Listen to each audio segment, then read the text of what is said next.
नमस्कार, सुस्वागतम. कसे आहात सगळे? मजेत ना? आणि आपला नेहमीचा आपुलकीचा प्रश्न काय म्हणता काकू? हसताय? अरे वा, मी विचारायच्या आधीच तुम्ही हसायला लागलात. हसायलाच पाहिजे, कारण घेऊन आलो तुमचा आवडता कार्यक्रम ज्याचं नाव आहे चला हवा येऊ द्या. छान ना? आणि केस वगैरे व्यवस्थित, आणि माझा हा कोट वगैरे छान ना? नाही, ही सवय आत्ताची नाही आहे मंडळी, ही लहानपणापासूनची आहे. म्हणजे आरशात बघून हे सतत माझं चालायचं की आपण जर अभिनेते झालो तर कसं दिसेल ना, आपण अभिनेते झालो तर कसे डायलॉग बोलायचे ना. हे माझंच नाही आहे. घरात जे जे कोणी बसलेले आहेत ना, अभिनेते असोत वा नसो, तुम्ही एकदा विचार करून बघा. हे प्रत्येकाला वाटतं, मी जर ॲक्टर असतो तर काय केलं असतं, मी जर ॲक्ट्रेस असते तर काय केलं असतं. बरोबर आहे ना वहिनी? परवा दिवशी मला एका सोसायटीच्या नाटकाच्या परीक्षणासाठी बोलवलं होतं. तिथे काही सगळे प्रोफेशनल आर्टिस्ट नव्हते. मी म्हटलं ठीक आहे, मी परीक्षण करतो. नाटकाचा प्रयोग झाला आणि त्यामध्ये डॉक्टरचा रोल करणारा एक माणूस माझ्याकडे आला आणि मला म्हणाला, सर मी तुमचा खूप मोठा फॅन आहे, माझा रोल कसा वाटला सर तुम्हाला? अरे म्हटलं, अप्रतिम तुम्ही काम केलं, फार मला आवडतं, थँक्यू सो मच सर. मला एक तुम्हाला प्रश्न विचारायचा. हां विचारा ना सर. पेशंटचा रोल तुमच्या बायकोनंच केला होता का? सर तुम्ही ग्रेट आहात सर, मी न सांगता तुम्ही कसं काय ओळखलं? नाही, माझ्या तेव्हाच लक्षात आलं होतं जेव्हा तुम्ही त्यांची नाडी बघण्यासाठी त्यांचं मनगट आवळायच्या ऐवजी त्यांचा गळा आवळत होता, तेव्हाच माझ्या लक्षात आलं होतं म्हटलं मंडळी. पण काय, प्रत्येकाला नाटक करण्याची, अभिनय करण्याची आवड असतेच, कारण आपल्या शेक्सपियरनेच म्हणून ठेवलेलं आहे, हे जग ही एक रंगभूमी आहे आणि त्यावरती काम करणारे आपण सगळे कलाकार आहोत. आणि या जगातली सर्वश्रेष्ठ रंगभूमी आहे माझी मराठी रंगभूमी, याचा मला नितांत अभिमान आहे. तेव्हा एकदा जोरदार टाळ्या झाल्या पाहिजेत आपल्या रंगभूमीसाठी. तर मंडळी, आपल्या या मराठी रंगभूमीवरती आतापर्यंत अनेक अभिजात नाट्यकलाकृती झालेल्या आहेत. यातलीच एक अभिजात नाट्यकलाकृती म्हणजेच वाडाची रेबंदी. 80च्या दशकात लिहिलं गेलेलं हे नाटक मंडळी आत्ताही अनेक दिग्दर्शकांना मोहात पाडतं. तर हेच नाटक पुन्हा एकदा रंगभूमीवरती आलेलं आहे आणि हे आपल्या समोर घेऊन आलेले आहेत दिग्दर्शक चंद्रकांत कुलकर्णी.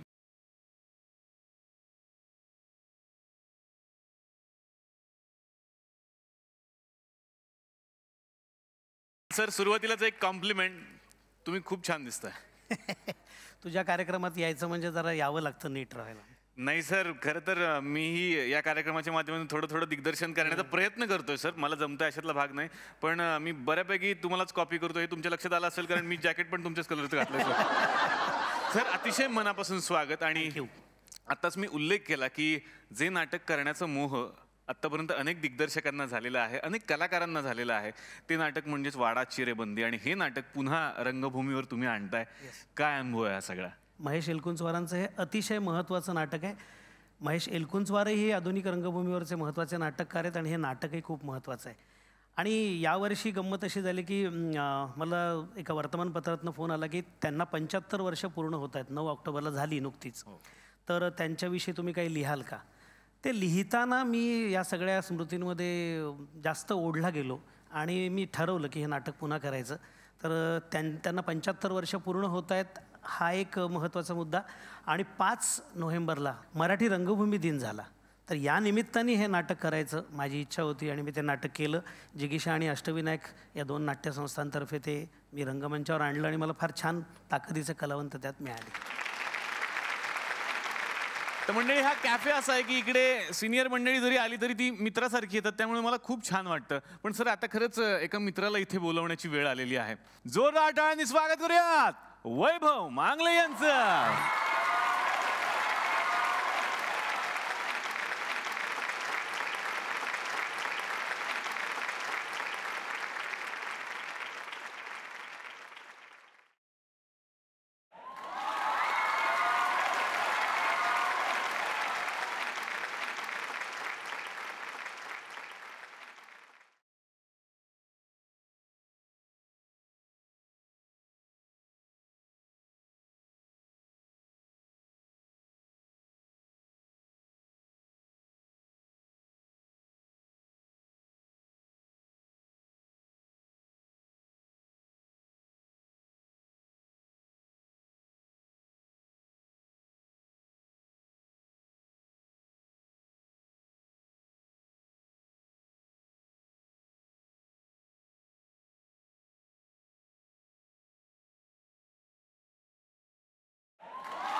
मांगले आले म्हटलं की वातावरण असं असतं, वातावरण प्रफुल्लित होऊन जातं आणि तसंच आज आमच्या कॅफेमध्ये सुद्धा झालेलं आहे. मनापासून स्वागत. आणि ज्या कारणासाठी आज आपण इथे जमलेलो आहोत, ज्या नाटकाची सगळीकडे चर्चा आहे, वाडा चिरेबंदी, या नाटकाच्या माध्यमातून तुम्ही सुद्धा रंगभूमीवरती पुन्हा एकदा वेगळा एक रोल करताना, एक वेगळी भूमिका करताना दिसतं. तुमचा काय अनुभव आहे? माझा अनुभव मला विचारशील तर माझ्यासाठी म्हणजे माझ्या नाटकाच्या कारकिर्दीमधलं अत्यंत महत्त्वाचं नाटक आहे असं मला वाटतंय. याचं कारण एक मराठी रंगभूमीवर समजा आपण 5 दिग्दर्शकांची नावं घेतली तर त्यातल्या पहिल्या दोघांमध्ये ज्याचं नाव घ्यावं लागेल ते म्हणजे चंद्रकांत कुलकर्णी. आणि मला वाटतं त्यांच्याकडे काम करणं हा नटाला एक फार मोठा एक्सरसाइज आहे. त्याच्यासाठी एक ते वर्कशॉप आहे. आणि तुमची जी इमेज असते तुम्ही स्वतःची, अर्थात प्रत्येक नट एक स्वतःची इमेज तयार करून काम करत असतो. आता लोकांना मी असं आवडतो, मी लोकांना असं केलं तर आवडतं, तर ते सगळं धुवून काढतात. नाही, असं काही नसतं. मी सांगेन तसंच करायचंय. आणि जेव्हा दिग्दर्शक सांगेल तसं काम करायला लागतं ना, तेव्हा तुम्हाला पासून सुरुवात करायला लागते. अरे बापरे, आता परत सगळं आठवा, देवरुखातून कसा प्रवास झाला, तर तिथपासून सुरुवात. आणि काय, आणि मला खरंच सांगतो की ना, रिफ्रेश होण्यासाठी वाडा चिरेबंदीसारखं अभिजात नाटक की ज्याचं नाव फार वरच्या नंबरवर आहे, आणि असं नाटक, त्यात पुन्हा चंद्रकांत कुलकर्णी, त्यात पुन्हा जे सहकलाकार आहेत ज्यांच्यावर मी याच्या अगोदर कधीच काम केलेलं नाही असे सहकलाकार, हे ना फार मोठी गोष्ट आहे नटासाठी. त्याला फ्रेश होण्यासाठी पुन्हा नव्याने, अरे बापरे हेही आपल्याला येत होतं की, ही जी एक कळण्याची गोष्ट आहे ना, यासाठी हे नाटक माझ्यासाठी फार महत्त्वाचं आहे. मी विनंती करतो, प्लीज तुम्ही आमच्यासोबत. Yes, thank you. तर मंडळी, 2 दिग्गजांचं स्वागत झालेलं आहे. आता स्वागत करणार मी मामींचं. मामींचं म्हटल्यानंतर सरांनाही हसू आलं, आणि पण घरात बसलेल्या प्रेक्षकांच्या लक्षात आलं असेल की मी एवढ्या हक्कानं आज मामी वगैरे का म्हणतो बरं. कारण काय झालं, त्या आमच्याकडे यापूर्वी एका एपिसोडसाठी आल्या होत्या, आणि तेव्हा मी थोडंसं घाबरून होतो, कसं बोलायचं, कसे प्रश्न विचारायचे, टेन्शन होतं. मामांचं टेन्शन थोडक्यात एक होतं मला. पण त्यानंतर जेव्हा त्यांच्याशी माझ्या गप्पा झाल्या आणि आमचा एपिसोड किती धमाल झाला, तुम्ही सगळ्यांनी तो ॲप्रिशिएट सुद्धा केलेला आहे, त्यानंतर मामींची सुद्धा अशी इच्छा झाली की मला इकडे परत यायचं आहे. त्यामुळे त्या जितक्या हक्कानं येत आहेत तितक्याच हक्कानं मी त्यांना मामी म्हणत त्यांचं स्वागत करणार आहे. जोरदार टाळ्यांनी स्वागत करूयात निवेदिता सराफ यांचं.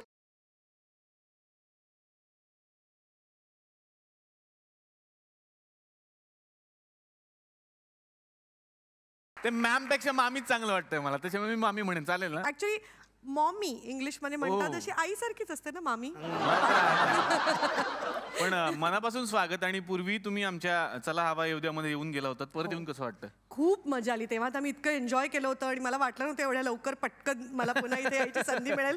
त्याच्यासाठी थँक्स टू आमचे दिग्दर्शक चंद्रकांत कुलकर्णी. एक गंमत मला सांगावीशी वाटते वाडा चिरेबंदीच्या संदर्भात. बऱ्याच वर्षांपूर्वी मला एकदा चंदू कुलकर्णीचा फोन आला. आय वॉज व्हेरी हॅपी, कारण मला खूप त्याच्याकडे काम करायची इच्छा होती. तर म्हटलं हॅलो, काय, मला पण तुझ्याबरोबर कधीतरी एकदा काम करायचं आहे, पण आत्ता मला तुझ्या बहिणीचा नंबर हवा आहे. आठवलं.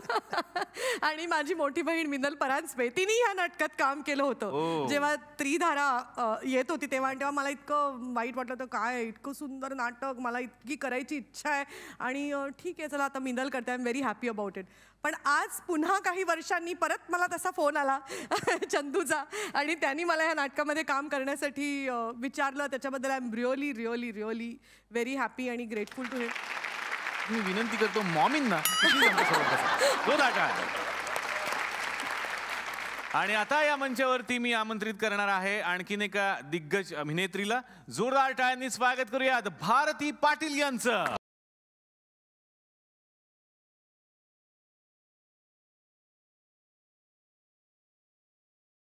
हे जे काय असतात ना आमचे हे गुप्त हेर, हे अशी गाणी वगैरे शोधून शोधून काढतात. हे ना मी या गाण्यासाठी ऍक्च्युली काय म्हणतात की तरसले होते, आणि आज तुम्ही मला हे गाणं ऐकवलं, खूप खूप बरं वाटलं, खूप बरं. रसिक प्रेक्षकांना मॅम तुम्हीच सांगावं या गाण्याबद्दल थोडंसं, आणि हे या आठवणी या गाण्याबद्दलच्या. हा चित्रपट मी केला होता कर्मयोग म्हणून. ज्युनियर मेहमूद यांनी हा चित्रपट डिरेक्ट केला होता, आणि या चित्रपटामध्ये मी काम केलं होतं. खरं सांगायचं म्हणजे ना, मला फार पूनम धिल्लो मला फार आवडायची त्यावेळी. उगीच आपलं मला असं वाटायचं की लोकांनी मला पूनम धिल्लो म्हणावं म्हणून. दोन वेळा घालायचे. आणि मला माझ्या मैत्रिणी म्हणायच्या सुद्धा, त्यांचा कुठला तरी चित्रपट बघून आला की अरे आम्ही तर तुला तिकडे बघितलं होतं इन दॅट वे. मला खूप बरं वाटायचं की पूनम धिल्लो माझ्यासारखी दिसते, मी पूनम धिल्लो सारखी. काही नसतं असं. आणि तर तिच्यासारखं तिचा पिक्चर होता लैला. त्या चित्रपटामध्ये तिने 2 वेण्या घातल्या होत्या आणि एक गाणं केलं होतं, तुझो का होता तुझो काय तो राधा बनूंगी. म्हटलं असा चान्स मला कधी मिळणार बघा असं तसं. आणि नेमका हा चित्रपट आला आणि ते गाणं आलं. हो बस मी काय 2 वेळा घातल्या आणि बसले आपले चंदन उभे. मॅम मनापासून स्वागत. मी तुम्हाला विनंती करतो, प्लीज तुम्ही आमच्यासोबत बसा. गप्पांची सुरुवात मला सरांपासूनच करायची आहे. सर, आतापर्यंत अनेक नाटकांचं अनेक सिनेमांचं तुम्ही दिग्दर्शन केलेलं आहे, पण हेच नाटक करावं सध्या रंगभूमीवर असं का वाटलं? हे नाटक खूप महत्त्वाचं आहे निलेश. कारण ज्याला असं म्हणतो ना आपण की वास्तववादी शैलीतलं हे खूप महत्त्वाचं नाटक आहे. आणि तेंडुलकरांनंतरचा वारसा चालवणारे जे प्रमुख काही नाटककार आहेत त्याच्यामध्ये एलकुंचवार हे खूप महत्त्वाचे नाटककार आहेत. आणि ज्याला असं आपण म्हणतो की जी नाटकं त्यांची आहेत त्यांच्यावर जे अभ्यासकांनी काम केलं, म्हणजे आपल्याला कोणाला प्रेक्षकांपैकी माहीत नसेल तर ही वाडा चिरेबंदीची ट्रायलॉजी ही मराठी रंगभूमीवर पहिल्यांदा झाली आणि ही फ्रेंच भाषेमध्ये याचं भाषांतर होऊन याचा प्रयोग झालेला आहे. म्हणजे आंतरराष्ट्रीय पातळीवर राष्ट्रीय पातळीवर म्हणजे अत्यंत महत्त्वाचा नाटककार म्हणून महेश एलकुंचवारांकडे वारंवार बघितलं जातं. मी याला असं म्हणतो की ही रिव्हिजिट आहे, पुनर्भेट आहे एका चांगल्या नाटकाची. आणि ती का करायला नको? कारण एक दुसरी अशी गंमत आहे की तेव्हा आविष्कार या नाट्यसंस्थेने हा खूप मोठा डोलारा, म्हणजे सर्कस होती ही, हे मोठं ड्रीम प्रोजेक्ट होतं. कसं होईल माहीत नाही, म्हणजे 3 महिन्यांची तालीम, 90 दिवसांची तालीम, 10 दिवसाची रंगीत तालीम, असं मोठं प्रोजेक्ट आणि विना मानधन तेव्हा सगळ्यांनी काम केलं. आणि त्या नाटकात सुलभा देशपांडे, दीपा श्रीराम, प्रशांत सुभेदार, दिलीप कुलकर्णी, मिनल परांजपे, सुषमा बक्षी, किशोर कदम, सचिन खेडेकर, नंदू माधव, आतिशा नाईक, प्रतिमा जोशी, आदिती देशपांडे, संजोत वैद्य, म्हणजे ही माणसं सगळी, शरयू भोपटकर, यातली 3-4 माणसं तर आत्ता या क्षणाला जगात पण नाही आहेत. मला त्यांच्या या क्षणाला इतकी आठवण येते किंवा नाटकाच्या तालमीत मला वारंवार त्यांची आठवण येत होती. हे नाटक माझ्यासाठी खूप महत्त्वाचं नाटक होतं. आणि माझ्या असं लक्षात आलं की आता आमच्याबरोबर प्रसाद ओक पण या नाटकात काम करतो. आत्ता तो नेमका शूटिंगमुळे इथे उपस्थित नाही, तो सारखे हळहळ व्यक्त करत होता. प्रसाद तुला सांगू शकेल कदाचित की प्रसादनी पुण्यात याचा झालेला प्रत्येक प्रयोग प्रेक्षक म्हणून बघितला आहे. वा. म्हणजे 1994 साली. त्यामुळे अभ्यासपूर्ण पद्धतीने लोकांनी याच्याकडे बघितले आणि मला खूप आनंद झाला या सगळ्यांबरोबर काम करताना. आणि मला ना नाटकाच्या तालमीची प्रक्रिया प्रचंड अनुभवायला आवडते. त्याचं स्पीच, त्याचं नव्याने उभं राहणं, म्हणजे जुन्या काळामध्ये ना कोकणात अशी फ्रेज होते की यावर्षी कुठलं नाटक फाडणार. म्हणजे नाटक घ्यायचं, त्याचे तुकडे तुकडे करायचे, म्हणजे अभ्यासायची ओळ न ओळ, शब्द न शब्द प्रवेश, आणि परत ते जोडकाम करून समोर उभं करायचं. तर तसं हे एक मोठं नाटक मला फाडायला मिळालं परत. आणि मजा आली. वाडा चिरेबंदी म्हणजे नक्की काय कथानक आहे? विदर्भाच्या एका खेड्यामध्ये देशपांडे कुटुंब आहे आणि त्याच्यापैकी एक भाऊ शेती करतोय, एक भाऊ शिकून मुंबईला स्थलांतरित झालेला आहे, म्हणजे इंडस्ट्रियलायझेशन झालेलं आहे. आपली एकत्र कुटुंब पद्धती विस्कळीत होत चालली आहे, चालीरीती बदलत चालल्या आहेत, समाजाचं डिकास्टिंग चालू आहे, सोशलायझेशन चालू आहे. या काळातलं हे नाटक आहे. जुन्या चालीरीती संपत चाललेल्या आहेत, पण काही माणसं त्याला घट्ट चिकटून आहेत. नातेसंबंध वेगवेगळे होत आहेत आणि या सगळ्या रचनेमध्ये वडील जातात घरचे, म्हणून हा मुंबईचा भाऊ आणि मुंबईची त्याची बायको हे लोक तिथे पोचतात. या घरामध्ये गावात नुकतीच वीज पोचली, या घरात अजून वीजही नाही. आणि एक जुना पडका वाडा ज्याला असं म्हणतो की कधीतरी हा श्रीमंत होता, कधीतरी जहागिरी होती, कधीतरी मालगुजारी होती, असं हे घर पोकळवासा, वडा घर पोकळवासा अशा पद्धतीचं हे घर. आणि या घरातली ही माणसं या एका घटनेच्या निमित्ताने, निलेश 8 दिवसांचं नाटक आहे हे. मुंबईचं मुलगा आणि त्याची बायको हे 5व्या दिवशी पोचतात, तार पोचून. तेव्हा काय मोबाईल, SMS, व्हॉट्सअप काही नव्हतं ना, तर तशी तार पोचून त्यांच्या सोयीने रजा टाकून ती मंडळी तिथे पोचतात आणि तिथून 13व्या दिवसानंतर ते लगेच मुंबईकडे परत येतात. या दरम्यान या घरातले 3 भाऊ, त्यांची एक लग्न न झालेली बहीण, नुकतीच विधवा झालेली आई, घरातली म्हातारी दादी, हे जुनं घर, तिथला अंधार, तिथले नातेसंबंध, त्यांच्याकडचे दागिने, इतकं विचित्र वातावरण या नाटकात आहे. आणि ते इतकं लाईव्हली आहे, ते गंभीर म्हणजे रडकं फडकं नाही आहे, ते खूप लाईव्ह आहे. आणि आपल्याला आपल्या आयुष्याचा तुकडा समोर दिसतो, ज्याला मी वास्तववादी नाटक म्हणतो ना. म्हणजे गंमत बघा, एका विदर्भातल्या नाटककाराने हे लिहिलेलं नाटक आहे. पण वैभवने जेव्हा हे नाटक वाचलं असेल तेव्हा त्याला त्याच्या आजूबाजूचं घर, त्याचे वाडे, तिला तिचे अनुभव, मला मराठवाड्यातले, तुला पश्चिम महाराष्ट्रातले कुठलेही बघायला मिळतील. इतकं ते युनिव्हर्सल कालातीत नाटक आहे. वैभव, मला तुमच्याकडे यायचं आहे. आतापर्यंत वेगवेगळ्या धाटणीच्या तुम्ही भूमिका केलेल्या आहेत सिनेमामधून, नाटकांमधून. या नाटकातली तुमची भूमिका कशी आहे? या नाटकातली भूमिका भास्कर, जो मोठा भाऊ आहे, गावी राहणारा. खरं तर चंदू सरांचं असं म्हणणं आहे की अत्यंत तुझ्या वृत्तीला साजेसा रोल. हे आम्ही रोज तू ऐकतो. मान्य केलं जाणी ते अक्षरशः. मी मान्य नाही केलंय.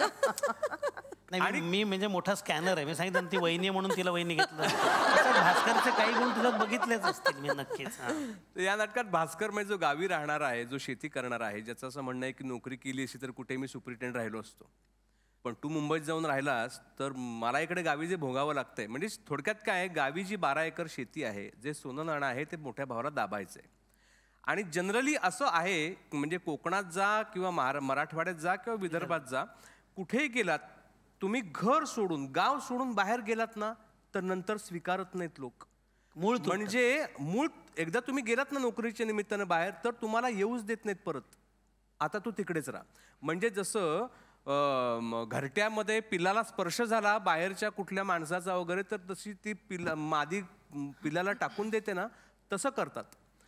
तर माझं ते आहे त्याच्यामध्ये की त्या भावाला मला इथे काही द्यायचं नाही आता, आणि तो सगळा केओस आहे याच्यामध्ये. प्रत्येकाचा पॉइंट ऑफ व्ह्यू, याला वाटतं माझं खरं, त्याला वाटतं त्याचं खरं. आणि सगळ्यात महत्त्वाची गंमत निलेश अशी आहे की या नाटकामध्ये कुणीही खलनायक नाही, कुणीही नायक नाही, कुठलेही आदर्श नात्यासंबंध आहेत. माणसं खरी अस्सल माणसं. तुम्ही नाटक जर बघाल, हे नाटक बघितल्यानंतर तुम्हाला at the end of the story असं वाटेल की यात चुकीचं कोणीच नाहीये, कोणीच नाही, सगळे बरोबर आहेत.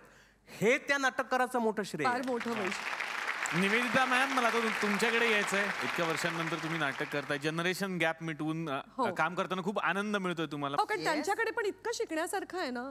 I am learning from everybody. From Vaibhav, Prasad आहे, भारती आहे, सगळ्यांकडनं मी डेफिनेटली शिकतेय. अगदी खूप आनंदाने शिकते. म्हणजे हा मामींचा मोठेपणा आहे. आणि ते कसं आहे ना, एकीकडे सिनियर म्हणून घ्यायचं, पण तुम्ही वाटत नाही तो एवढ्या वयाच्या. अशी कॉम्प्लिमेंट पण घ्यायची, अशी मजा वाटते. कारण त्या दिवशी प्रतिभा खूप छान बोलली की मी असं पटकन बोला, हो आय एम 51. तर सगळ्या म्हणता, मी पहिल्यांदा ऐकलं कोणीतरी असं पटकन स्वतःचं वय सांगतं. मी म्हटलं हा म्हणाला. तर प्रतिभा इतकी छान बोलली, ज्या बायका वेल मेंटेन्ड असतात ना, त्या पटकन स्वतःचं बघितलं. सोयीनीत आपण वेल मेंटेन्ड आहोत हे पण सांगून टाकलं वहिनी. मामीने सगळं सांगितलं. कळलं. भारती मॅम, आता मला तुमच्याकडे यायचंय. सगळ्यांच्या भूमिकांबद्दल मी जाणून घेतलं, मला तुमच्याही या नाटकातल्या भूमिकेबद्दल जाणून घ्यायचं. तिने काही बोलायच्या अगोदर मला सांगायचंय, या मुलीला मी तिच्या पर्सनॅलिटी आणि आवाजावरनं आणि तिच्या अभिनेत्री म्हणून असलेल्या क्षमतेनुसार तिच्या वयापेक्षा जास्त रोल वयाचा दिलेला आहे. म्हणजे ती वैभवची आई आहे, ती हिची सासू आहे निवेदिताची, आणि प्रत्यक्षात निवेदितापेक्षा कमी वय आहे. हो, आवाज वगैरे आहे. कधी कधी वाटतं की माझ्या आवाजाचा, माझ्या हाईटचा मला उपयोग होतो, पण 90% मला कधीच उपयोग झाला नाही. मी 8वीत असताना कोणत्या कॉलेजमध्ये आहेस असं विचारायचे. कॉलेजमध्ये गेल्यानंतर मैत्रिणीबरोबर गेले आहे मी. काय सांगू आता माझी व्यथा. आई मुलगी तुमची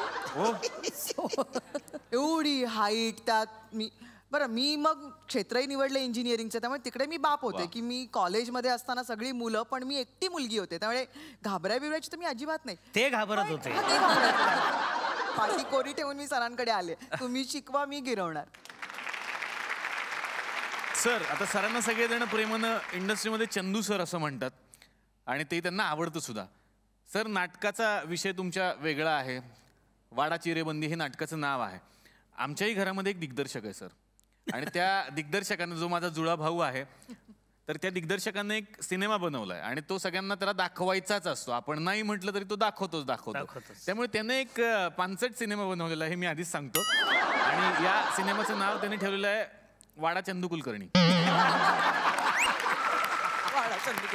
तर आता वाडा चंदू कुलकर्णी हा जो सिनेमा आहे, जसं ते सुरुवातीला सर्टिफिकेट येतं ना सिनेमाचं, त्याच्यामध्ये सांगितलं जातं की यातल्या पात्रांचा आणि प्रत्यक्ष वाडा चिरेबंदी या पात्रांचा अजिबात संबंध नाहीये. तो जर योगायोग असल्यास तो चमत्कारही समजू नका, कारण तो योगायोग अजिबात नाहीये. तर बघूयात या आगळ्या वेगळ्या वाडा चंदू कुलकर्णीमध्ये काय घडतंय. सिनेमा सुरू किया जाय. रसिक प्रेक्षकांना अभिवादन करून सुरू करत आहोत वाडा चंदू कुलकर्णी. या सिनेमाचे लेखक जो अवेलेबल होता तो. या सिनेमाचा दिग्दर्शक म्हणे निलेश साबळे. या सिनेमातले कलाकार सुपारी न मिळाल्यामुळे सगळे घरी असलेले. बघूयात काय घडतंय वाडा चंदू कुलकर्णी मध्ये.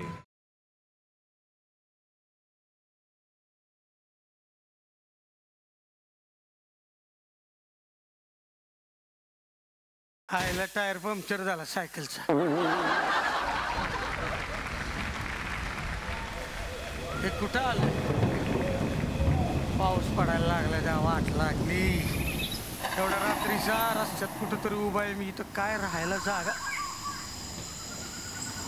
हा वाडा दिसतोय. जाऊ का? नाही जात. अरे लिहिलंय मी. मग जायलाच पाहिजे. दरवाज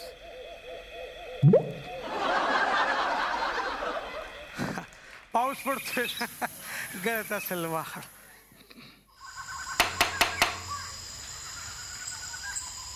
हे मी वाजवायला पाहिजे. आतून कसं काय वाज?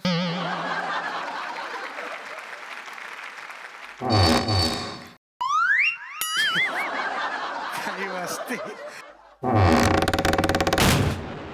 आले एकदाचे. आलो. Excuse me. Excuse me. Excuse मी.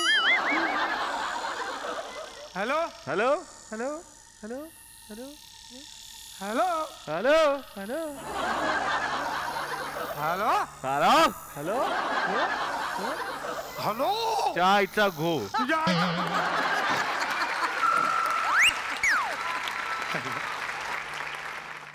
समद दरवाज बंद है.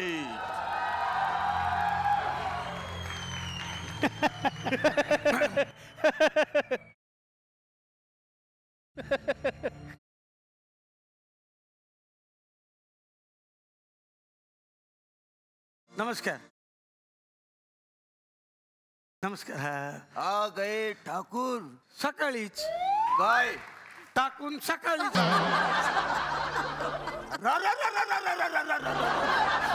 काय झालं? सायकल पंक्चर झाली हो. असंच झालं होतं 150 वर्षापूर्वी.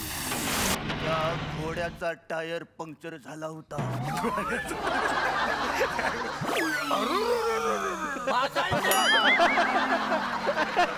तुमच्या घोड्याचा टायर पंक्चर झाला म्हणून तुम्ही पायी पायीच गेला जंगलात आणि परत आलाच नाही. आणि आता आलाय ते 150 वर्षानंतर. तवापासून वाट बघतोय. तुमची मालक वाट बघतोय. मालक? अहो मी मालक वगैरे नाही. तुम्हीच मालक आहे. अरे नाही मालक. या वाड्याचं मालक तुम्हीच आहे. अरे नाही बाबा मी बघा बघा हे फोटो बघा. बघा समजा बघा. आठवते बघा.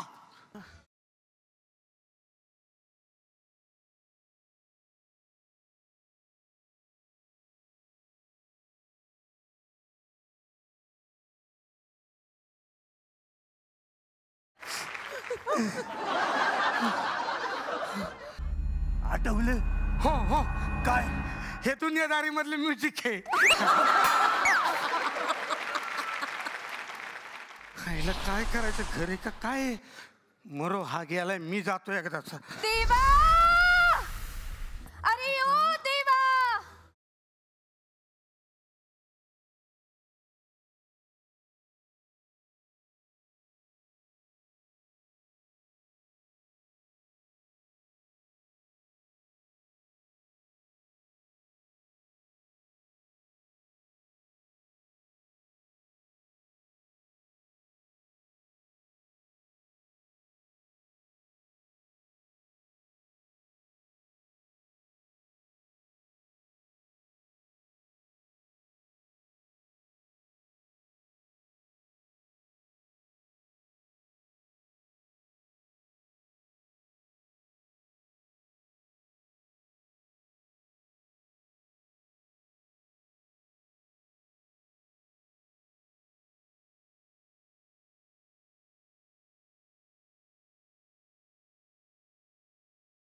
अरे देवा.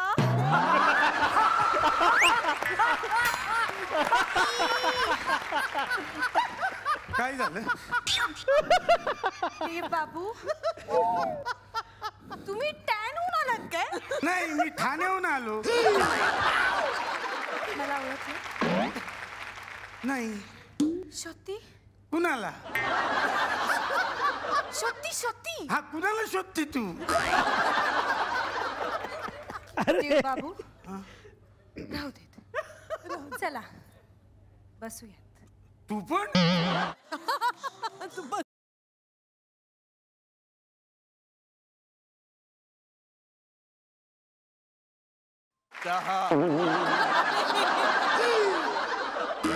यारानं उलट झालं रिकाम.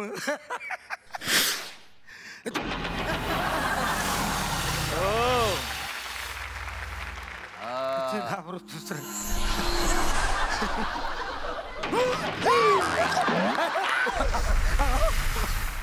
काय खायला आहे का? काय भूक लागली हो? नॉनव्हेज चालेल. खेकडा द्या काहीतरी. हे बघा. हा, हे काय? हा, इथं बारीक ठेवा. इथं काप, मीडियम मध्येच काप. असं इथं. अच्छा, इकडचं काप.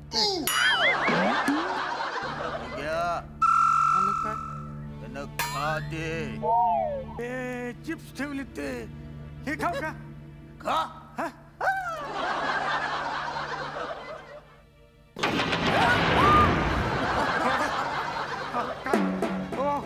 काय करते तुम्ही? अरारा, हे खाल खाल दे. ताजा आहे, ताजा.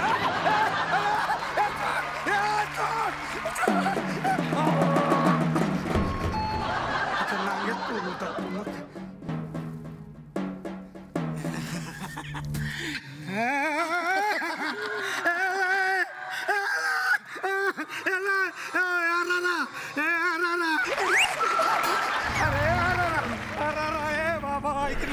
अरे जिवंत आहे. आणि मुंडकं काढलं होतं बाहेर. मुंडकं.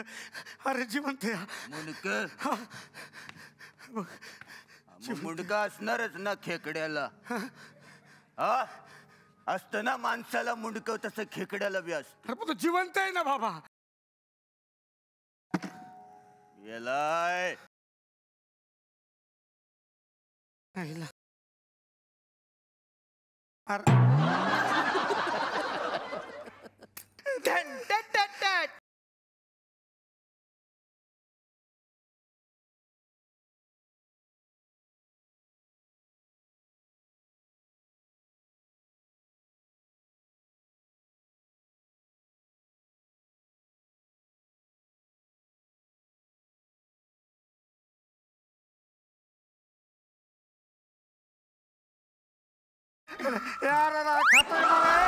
लवकर खा, नाही तर ती येईल आता. हा, कोणती? बापरे, ती येईल.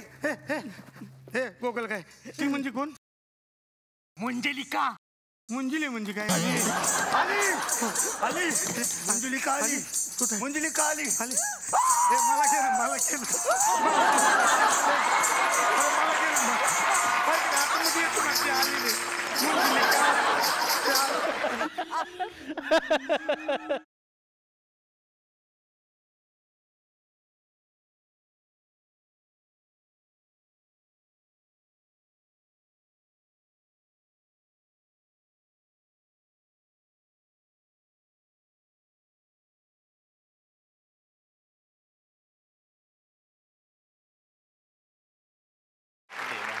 मी नाही काय देणार देवा. मी नाही देणार तुला काय. देवा, तुला एकच वाक्य येतं करा, देवा देवा. पुढे बोल ना. काल रिहर्सल नव्हतं ना, डायलॉग कापले सगळे. अन्याय एकदम. गावी गेलो होतो. मग काय खास नाही रे, फक्त विदर्भाचा मुख्यमंत्री झाला एवढंच. तो गावाकडे काय चालू आहे? आमच्या कोकणात पण काय नाही रे, पाऊस पडला आता, थंडी पडतं, काय करायचं? पिका सगळी गेली गळून, काय उपयोग नाही त्याचा. मग कळतच नाही काय करायचं नाही. देवा देवा देवा, नाही मी काय नाही. देवा तुम मेरे हो. देवा सिर्फ तुम मेरे हो. असं कसं? देवा मेरा है, सिर्फ मेरा है. नाही, देवा मेरा है. नहीं, देवा मेरा है. नाही, देवा मेरा है. नहीं, देवा मेरा है. नाही, देवा मेरा है. शोधी. शोधती शोध मग तिकडे. देवा. तुम्ही दोघे भांडण्यापेक्षा मी याला इथनं कापू का? नाही राहू दे, होऊन जाऊ दे दोघांमध्ये कॉम्पिटिशन.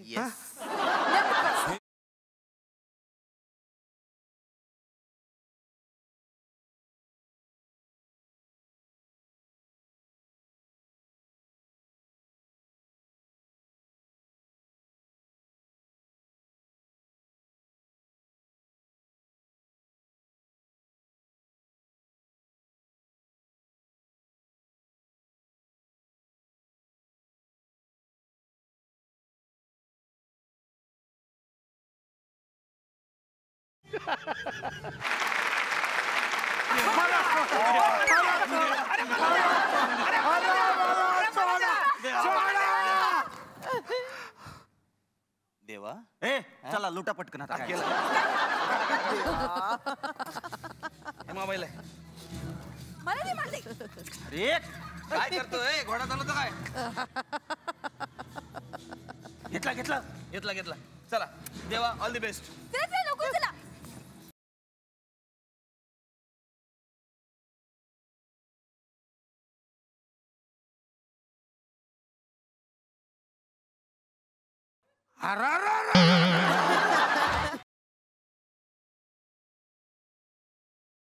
नाटकातल्या या सगळ्या दिग्गज कलाकारांना आम्ही भेटलोय सर, पण नाटकाचा संच फार मोठा आहे. 10 जण एकूण हो. काम करत आहेत. हा, तर मी आता विनंती करतो इतर सर्व कलाकारांना या मंचावरती येण्याची.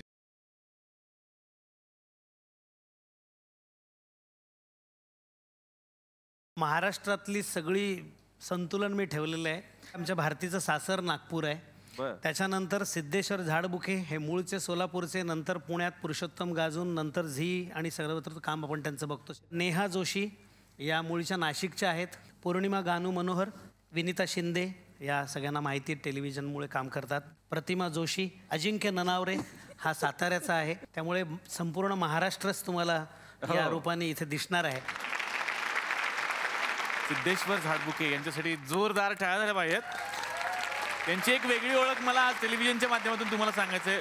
नट म्हणून किती मोठे आहे सगळ्यांना माहिती आहे, पण सरांचा रेकॉर्ड आहे म्हणे. म्हणजे आपण म्हणतो की आत्ताच्या जगामध्ये सगळे एकमेकांना टोपे घालण्यात हुशार आहेत, कमीत कमी वेळेत टोपे घालतात, पण हे कमीत कमी वेळेत फेटे बांधण्यात हुशार आहेत. यांचं रेकॉर्ड आहे म्हणे की तुम्ही 9 सेकंदात एक फेटा बांधता. बरोबर आहे? मी ऐकलेलं. हा म्हणजे जोडधंदा आहे का? म्हणजे बांधला मी आतापर्यंत साधारण 1 लाखाच्या वर फेटे बांधले. अरे वा वा. पण काय आता क्युरिओसिटी वाढली ना, हे प्रात्यक्षिक बघायला आवडेल घरातल्या लोकांना.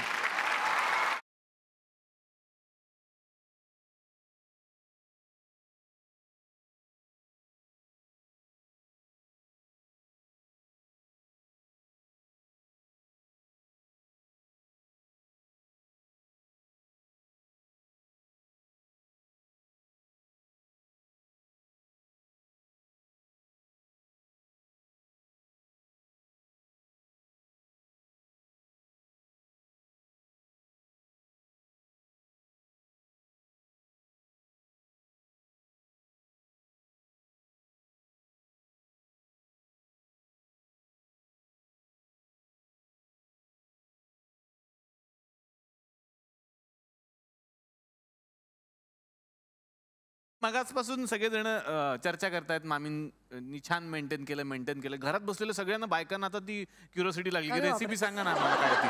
नाटकाच्या तालमींमध्ये पदार्थांना पदार्थ म्हणलं जात नाही आमच्याकडे. म्हणजे ते कार्ब खाऊ नकोस, प्रोटीन खाऊ नकोस, कोलेस्ट्रॉल आहे, म्हणजे त्या मामी आल्यापासून आम्हाला सगळ्यांना वडेपाव समोसे तर बंदच झाले तालमीत.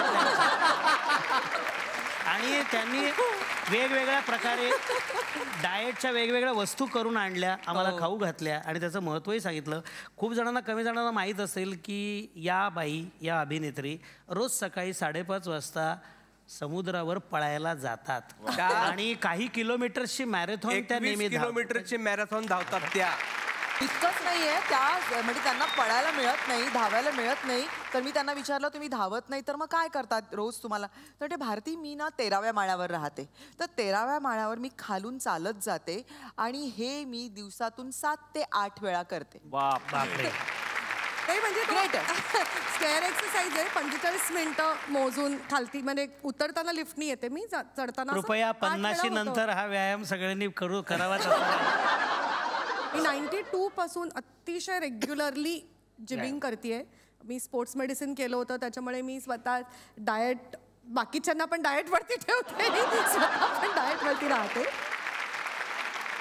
बाहेर तुम्ही फिरत असताना रसिक प्रेक्षक तुम्हाला खूप भेटत असतील. इथेही काही रसिक प्रेक्षक बसले, त्यातले काही विशिष्ट लोकांना आम्ही बोलण्याची संधी देतो. ते काय दुबईतून शेख आलेले आहेत.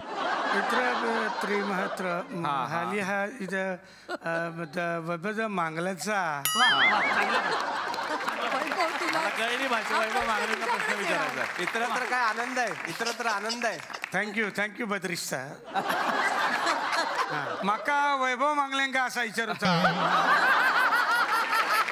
कोकणातलं शेख आहे. आम्ही त्यांचं मिलट छान असतोय. तर प्रश्न असं विचारतो आता का विचारा परब.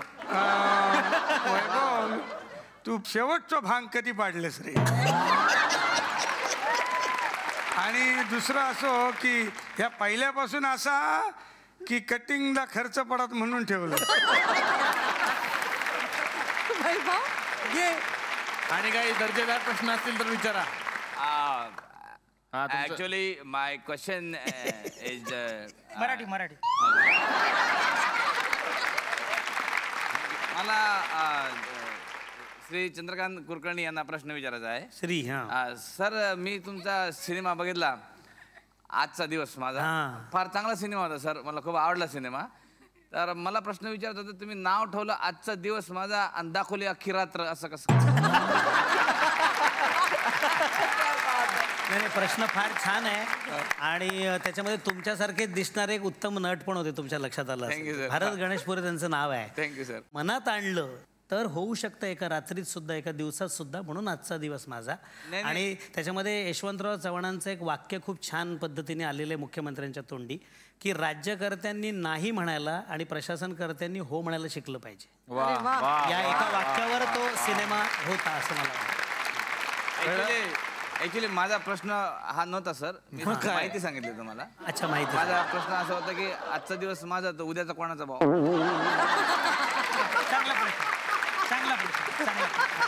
उद्याचा दिवस तुझा, उद्याचा दिवस तुमच्यातल्या या सगळ्या हवा येऊ दे मधल्या कलावंतांचा.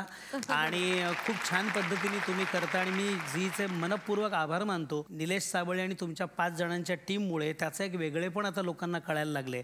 आणि जे खरं म्हणजे कमर्शियल आहे, म्हणजे आम्ही निर्मात्यांनी, दिग्दर्शकांनी, लेखकांनी पैसे द्यायला पाहिजेत असं न करता तुम्ही नाटक आणि चित्रपटाला व्यासपीठ मिळवून देता, यासाठी महाराष्ट्र तुमचा कायम आयुष्यभर उभी राहील. मला निवेदिता ताईंबरोबर बोलायचं आहे थोडंसं. बोला ना. बोला. ताई, तुम्ही मागच्या वेळेला इथं आला होतात तेव्हा तुम्ही तुमचं इथं दुःख मांडलं होतं. तुम्ही रडू नका. भावनिक प्रेक्षक येतात. तुमचं दुःख छोटेखानीच असू द्या. सॉरी. तर तुम्ही दुःख मांडलं होतं की तुम्हाला कुणी घरी 1 कप चाय सुद्धा साधा देत नाही. कुणी नाही हो, मामा देत नाहीत. आता तुम्ही डायरेक्ट बोलला तर मी काय बोलणार? तर तुम्हाला साधा चहा सुद्धा मिळत नाही, हे तर मला खूप वाईट वाटलंय. त्यामुळे मी येताना तुमच्यासाठी चाय घेऊन आलोय. तर मी तुम्हाला पाठवू इच्छितो. द्या ना.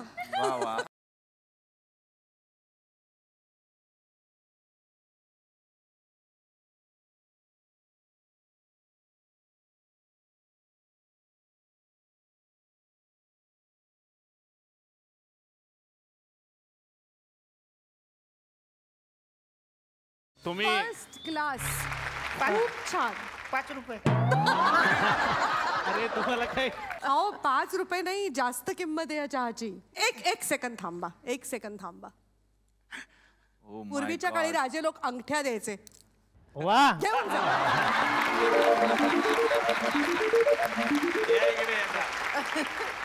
तुम्ही नका बायको. तुम्हाला नाही येते. तुम्हाला नाहीये हे. Thank you so much thank you. विचारायचं आहे हा आवाज मोठा थोडा. मला विचारायचं आहे हा की बाबा ते पाणी पाणी त्यांना हॉस्पिटलला न्या. हां ते सर आहेत ना हा कळलं पुढे. त्यांना द्या काहीतरी. सर बसलेले आहेत हो, ते आहेत. मला जा घरी.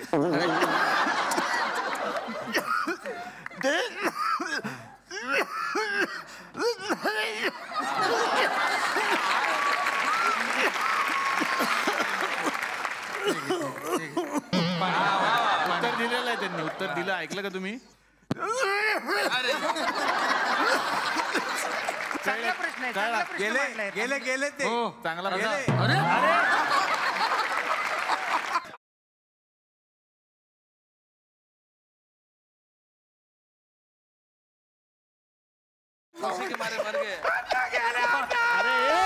अरे एक काम करा एक मिनिट छातीवर थोडस बुक्का मारा. आता होतील बघा ते. बघा माहितीये बघा. बघा आले बघा टाळ्या. आज तुमच्यामुळे आमचे अण्णा वाचले. अण्णा कंटिन्यू प्रश्न कंटिन्यू.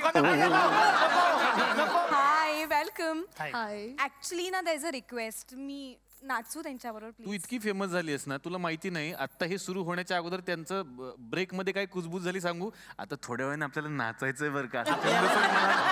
आपल्याला नाही यांना. कसं असतं कलाकार नंतर आधी दिग्दर्शक. Come on.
सगळेजण आले, परंतु जे खंबीरपणे नाटकाच्या मागे उभे राहतात त्यांच्याशिवाय नाटक पूर्ण होत नाही, असे दोन माझे मित्र दिलीप जाधव आणि श्रीपाद पद्माकर या नाटकाचे निर्माते.